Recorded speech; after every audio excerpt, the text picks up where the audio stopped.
এই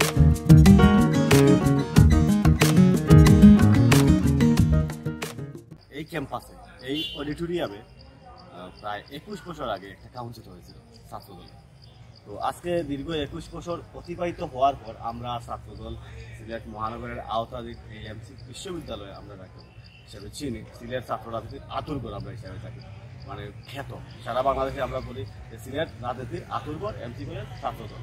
এখানে একটা কাউন্সিল হচ্ছে, এটা অত্যন্ত আনন্দের। দায়িত্ব থাকা অবস্থায় এটা নিজের মাধ্যমে নিজের মতো করে করতে পেরেছি। এই জন্য মহান রব্বুল আলামিনের কাছে শুকরিয়া জ্ঞাপন করছি।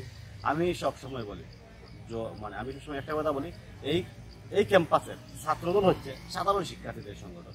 সাধারণ শিক্ষার্থীদের সাথে তারা সবসময় মিলেমিশে থাকবে, সাধারণ শিক্ষার্থীদের দাবি দেওয়া দেয়, ছাত্রদলের মুখ্য ভূমিকা থাকবে। আমি হাবিবুর রহমান নাইম, রাষ্ট্রবিজ্ঞান বিভাগের একজন শিক্ষার্থী।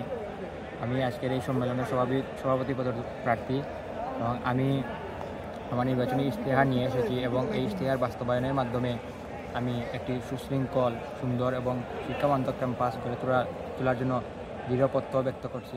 আমরা চাই নতুন ছাত্রদের যে নেতৃত্ব, নতুন ধারার যে রাজনীতি শুরু হয়েছে, আমাদের সাংগঠনিক অভিভাবক দেশনায়ক তারেক রহমান যে সুন্দর এবং সাম্য মানবিক বাংলাদেশ গড়ে তুলতে যাচ্ছেন, আজকের এই কাউন্সিলের মাধ্যমে যে নতুন নেতৃত্ব আসবে তারা সাধারণ ছাত্রদের পক্ষে কথা বলবে, সাধারণ ছাত্রদের দাবি দেওয়া নিয়ে ক্যাম্পাসের সুস্থ সুন্দর রাজনীতি উপহার দিবে, এটাই তাদের কাছে আমাদের প্রত্যাশা। আজকে কাউন্সিল হচ্ছে আমরা জাতীয়তাবাদী ছাত্রদলের সিলেট এমসি কলেজ শাখা।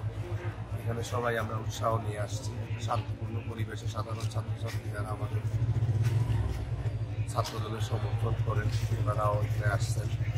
আশা করি এখানে একটি ভালো প্রেসিডেন্ট, সেক্রেটারি বা নতুন নেতৃত্ব বেরিয়ে আসবে।